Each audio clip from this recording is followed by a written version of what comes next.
because every action we take moving forward, we lose sight of what we love about this game.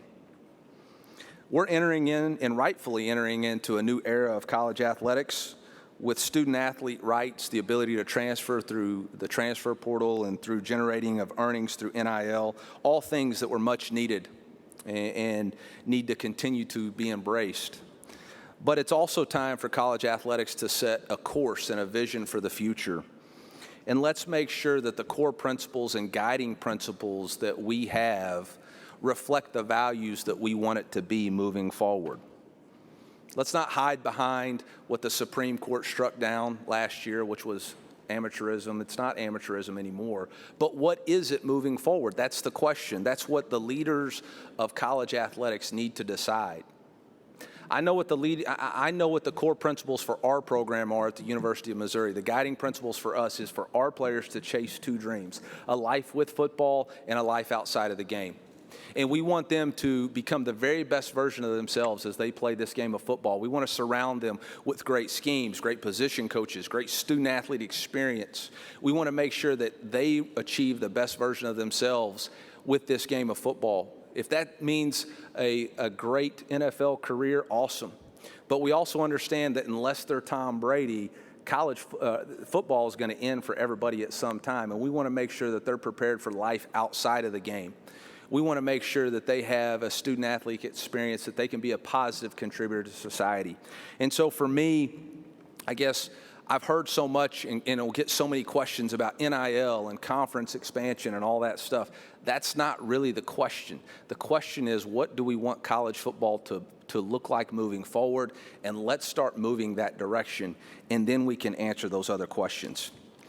As far as the University of Missouri, man, I'm so excited about entering year 3 at the University of Missouri. Although we've had changes in both staff and players, there is a continuity to our program. There's a foundation to the program that we have and instilled. There is this is how we do it around here. There's an understanding of what it's going to take to have and train with an elite edge with Coach Russell. There's an understanding of what we expect on the offense and defensive side of the ball. There's an understanding of what it's going to be like to excel in our academics and what are our requirements. We've added 19 transfers to our program to balance our roster from people that have left, but also to increase the competition. We signed the highest ranked recruiting class in school history for the last 2 seasons, and we looked for that increased talent to increase the style of play that we're going to have. I'll start with defense, where we return 9 players that have 6 or more starts in their career.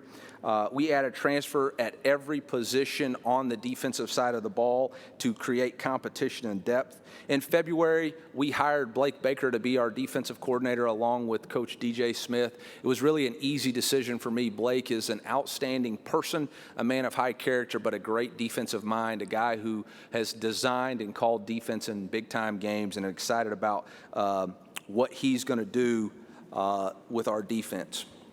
DJ knows the expectations that I have. He's been with me since I've been a head coach, and excited about those guys and their collaborative experience, both with Coach Peoples, Coach Pogue, and Coach Davis. We will be improved on defense. People have been asking me, what's it going to look like for us to have a successful season? Number one, we have to improve on the defensive side of the football, and we were going to.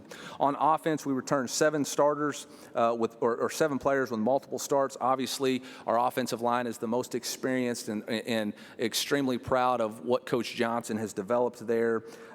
We have got depth at that position, and we've got experience, and we will have a battle for the center position, but excited about that group leading the offense. Our wide receiver room is deep and talented.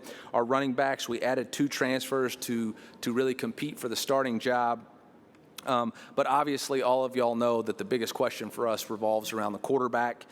We've got a great group of men who are competing for that job every single day, and I'm excited for them to reveal to their teammates which one's going to be the starter. We know that whoever wins that job is going to be prepared to be the starting quarterback in the SEC. Our specialty group is a strength for ours.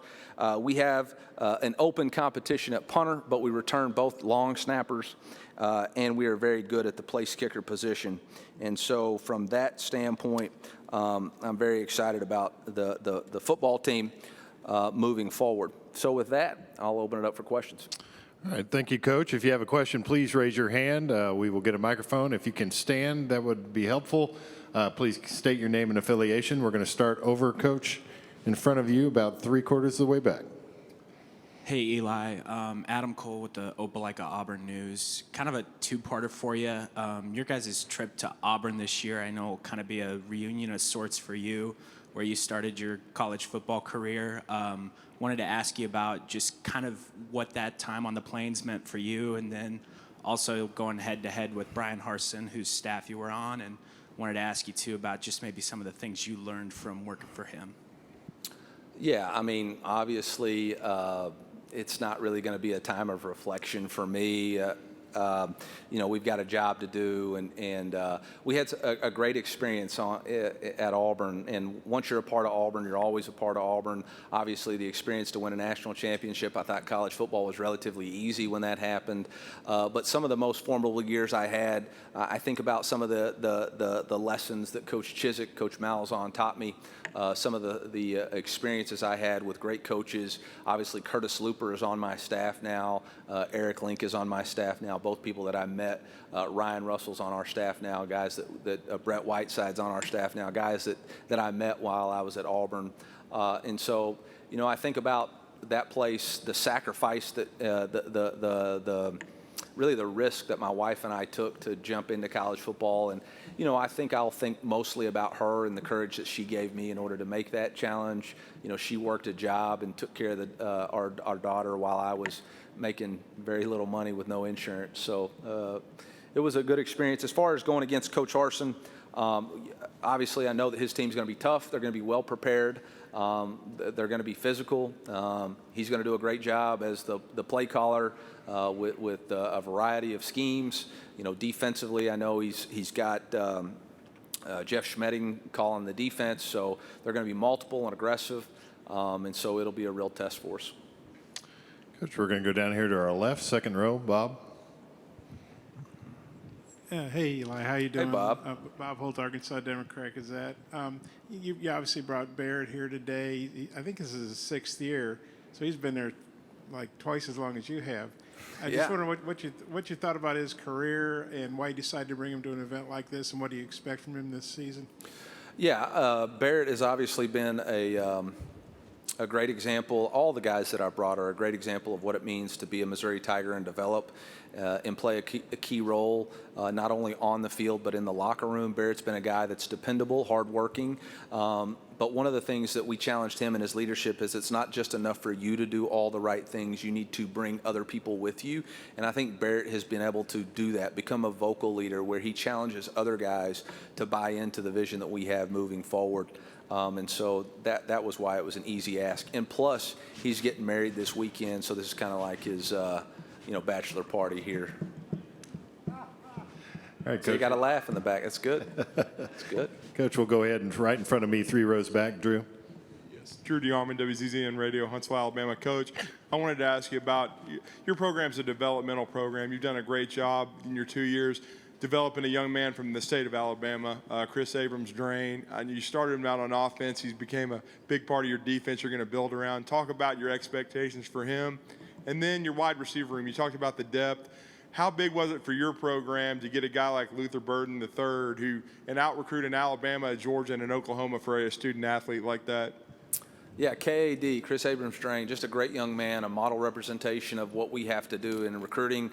We were able to utilize relationships to get him out of Spanish Fort, a guy who played quarterback in high school.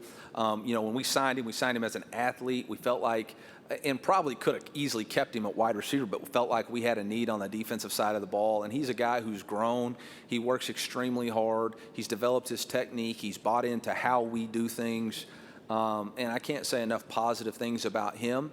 Look forward to him. Last year he played nickel slot. This year he's going to play more corner. Didn't play in the spring because of injury, but has really battled himself back and is in the best shape of his life. And look forward to him really being a guy for us on the defensive side of the ball. As far as, getting a chance to sign, when I took this job, one of the things that attracts me to this job was the ability to recruit elite SEC players in our own state. And in order to do that, you got to keep your best players at home. And we were able to do that with Luther Burden. Now it's up to us to deliver and deliver with his ability to contribute in a positive way. And I think the biggest thing for me and for our staff is we've got to ignore the noise. We can't put too many unrealistic expectations on Luther. He doesn't have to be anybody but the best version of himself moving forward, and we're going to ask him to do that. Coach, we're going to go over to my side of about 3/4 of the way back. Edgar? Yes, sir. Edgar Thompson, the Orlando Sentinel. How would you evaluate the strength and depth of the SEC East, how it's improved even in your short time at Missouri? Well, we have the defending national champion in our side, and so that's a plus. You got Kentucky, Florida, obviously Tennessee's a program on the rise. Coach Beamer's doing an excellent job at South Carolina. I think Coach Lee is a tremendous football coach who's got a direction for the program that he wants. And so obviously I think it's a strong league. Every time you turn on the tape, you're facing a guy that's going to play in the NFL and probably going to get drafted in the first 2 rounds. So it's hard for me to actually quantify that question, but I think it's definitely a strong league. Coach, we're going to go right in front of me about 3/4 of the way back on the aisle. Michael? Michael Castrande, AL.com. Just wondering, with the way offenses are more exotic these days, is it harder to trick teams with trick plays when the baseline is already so multiple? Trick plays are all about when you call them and how you utilize them. I think that's the biggest importance with that style of offense. I think for us, they've always been something that we do. That's something that Coach Malzahn instilled in me as a play caller, and something that we like to utilize to keep a defensive off balance. I think you got to realize that just because that play doesn't work, it has an effect on the defense if they're continually having to worry about that style of play always coming. All right, we'll go over here on our left, second row on the aisle. Eli, Stefan Kreshnik with the Clarion Ledger. I was curious how Jack Abraham's kind of developing, at Missouri, whether it be, I guess, first of all, health-wise, how has he developed? And second of all, how is he kind of developing into that competition to take the field for you guys? Yeah, Jack's been there since the start of summer. He's benefited from the opportunity for us to have individual skill development, which was passed by the NCAA this summer. So we've been able to watch him and coach him on, timing of routes and execution of handoffs and things like that. He appears healthy, looks to be healthy, ready to go for fall camp, and excited about the competition that's going to transpire between him, Sam, Brady, and Tyler. Coach, we'll go over here in my section, about 3/4 of the way back. Chrissy Freud, NBC Sports Edge. Can you just elaborate upon what Abraham brings to the table from an intangibles and a tangibles perspective, and where would you like to see him improve moving forward? Yeah, I think that's kind of hard for me to know just yet, having not spent a lot of time with him and seeing him against a defense. I do know that he's got a lot of wisdom. He's had a lot of experience playing college football. He understands the process of being in a quarterback battle. This is not new for him. I don't think a whole lot of things are taking him by surprise. And so those are the intangibles. Those are the things that when he decided to ultimately choose the University of Missouri, we knew those were known quantities coming in. We're still going to have to see, we haven't thrown interceptions yet. You can't go against a defense and individual skill development. So we'll see how those things transpire and what the mental toughness looks like, if you're not getting the reps you want, or you're not getting where somebody else is excelling that day. Coach, we're going to go over to our right-hand side. Nick Roush from Kentucky Sports Radio. Eli, that game against Kentucky the last couple of years has really turned into a rock fight. What is it about that matchup that lends to that? Well, first off, Coach Stoops does a tremendous job. Obviously knows exactly what the blueprint of his program is and how he wants to develop it. He's had the benefit of some really strong defensive schemes and defensive players. Their defensive line is as impressive as anybody we play against, save for Georgia. So I think that's part of it. I think offensively, last year we were able to have Tyler Beatty really came on the scene. We had the ball in our hand with an opportunity to go try to tie the game up, and didn't get it done on a fourth down right there. But I have a lot of respect for Mark and that program and what he's been able to do, and it's going to be another good game. We get them later in the year this year, which has been the first time that we've done that. I think we've played them either week 3 or last year was week 2. So it'll be interesting to see where our teams are at that point in the season. Coach, we'll go back over here to our left side, third row. Coach, Rob Brown, Sideline Sports, Memphis. Right in the shadows, your second greatest baseball city in America, St. Louis. 11 World Series titles. Growing up in Memphis, the Cardinal reaches far. Do you have to fight to get the Missouri fans away from Busch Stadium, or do you do a lot of work with them? Because here in Atlanta, the marriage between the Braves and the Southeastern footprint is second to none that I've ever seen.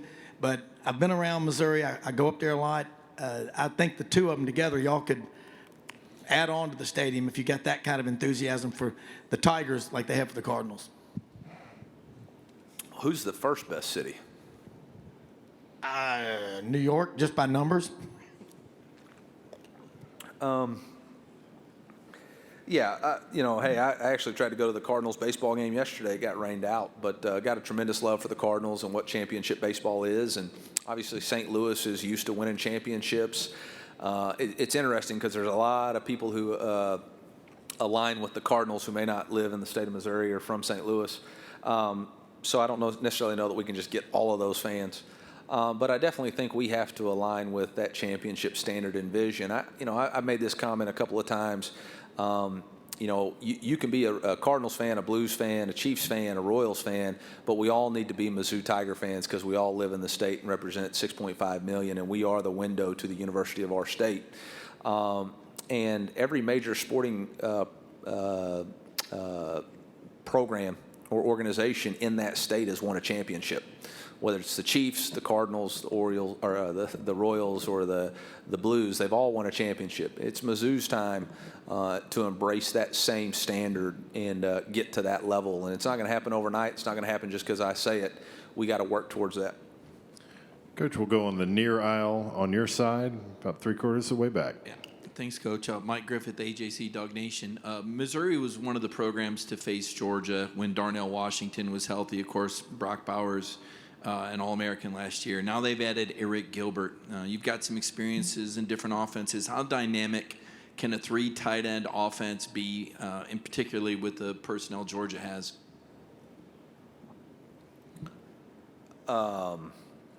They could probably win a national championship. I mean, I don't know. I don't know what those guys are. I've seen them on tape. They're really good. They got a great quarterback who can distribute the ball. They got a strong offensive line. They run the ball. I think Coach Monken does an excellent job getting them into the right schemes and the right plays. He's probably the perfect play caller for that group of guys. But, without knowing more than that, I'd say the ceiling is they need to win a national championship. All right, Coach, we're going to go back over here to the right-hand side on the far aisle. Hey, Coach. Ken Capps from Football Writers Association of America. What are your thoughts on Missouri renewing those old rivalries with Texas and Oklahoma when they join the league? I'm all for it. I think I said up here earlier that I think the beauty of college football is the rivalries that we have. I think it's the shared traditions and pageantry of the game.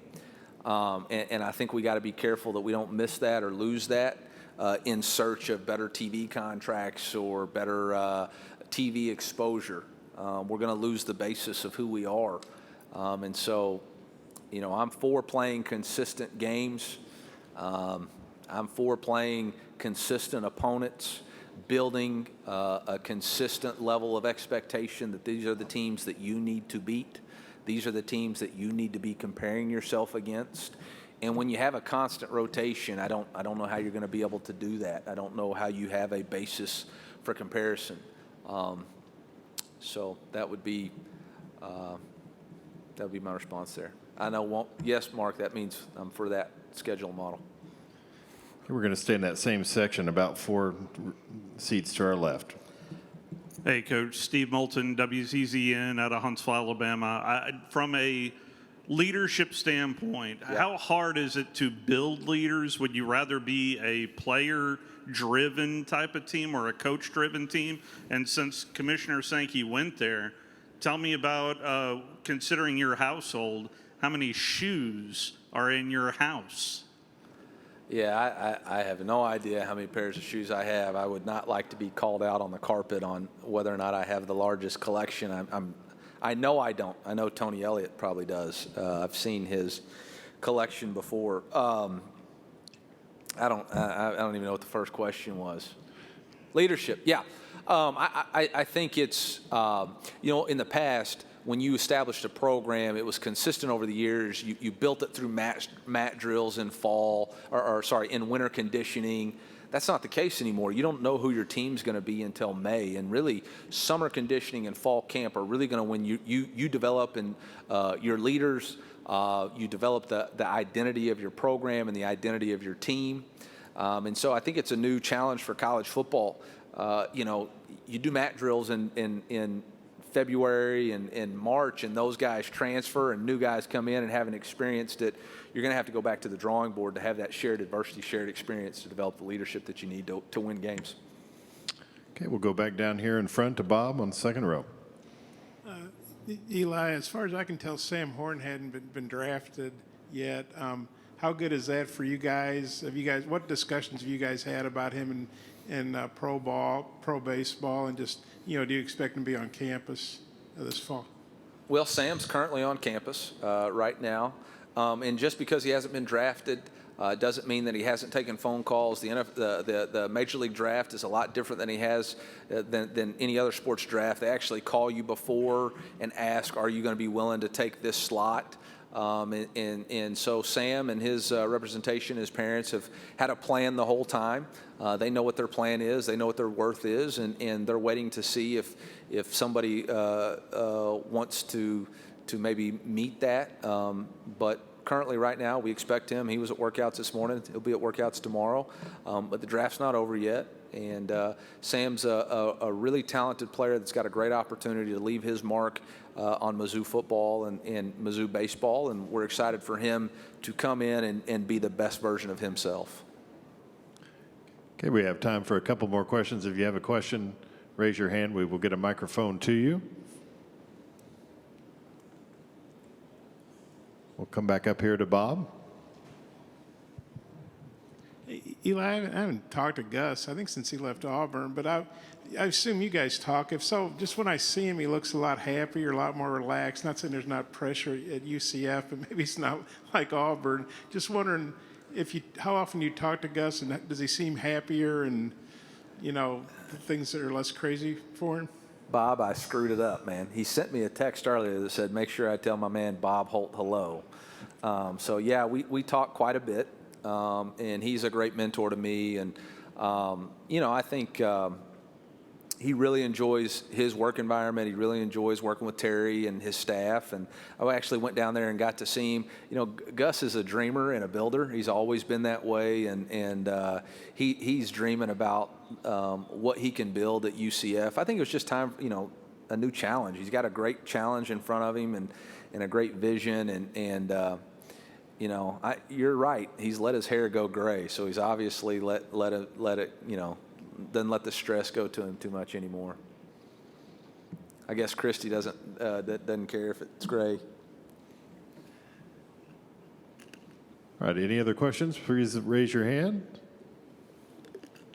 We'll take one back up here with Drew up here on the third row. Drew DeArmond, WCZN Radio, Huntsville, Alabama. Coach, the transfer portal's become so prevalent. You guys added some big pieces offensively, especially you talked about the two running backs. When you're going into the portal and you're gauging whether a guy's going to be part of your program, what's the decision-making process you and your staff go through to decide to add someone? Yeah, so for us at the University of Missouri, it's all about the right fit, focused, intangibles, talented, and tough. We have a specific criteria of who we want to be. Do we have a need for that position? Can they compete? If they were at the previous school, were they a starter? What was their role? What is their reasoning for leaving? And are they going to be happy with the competition and the role that they have at the University of Missouri? And so I think all of those things come together, and you got to ask yourself some hard questions. But at the end of the day, you got to ask yourself, do they fit what you're trying to build? We had a lot of guys come, we had a lot of guys visit, and ultimately it's about finding the right fit. I feel really good about the fit of our football team right now. There's a cohesiveness to our team. There's a brotherhood to our team that is exactly where it needs to be in this point of the season in July. And so I look forward to the challenges that we have, and there are many.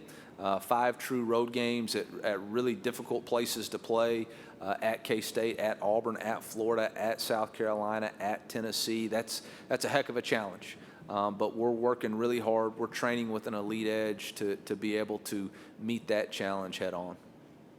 Coach, thank you for your time this afternoon. MIZ.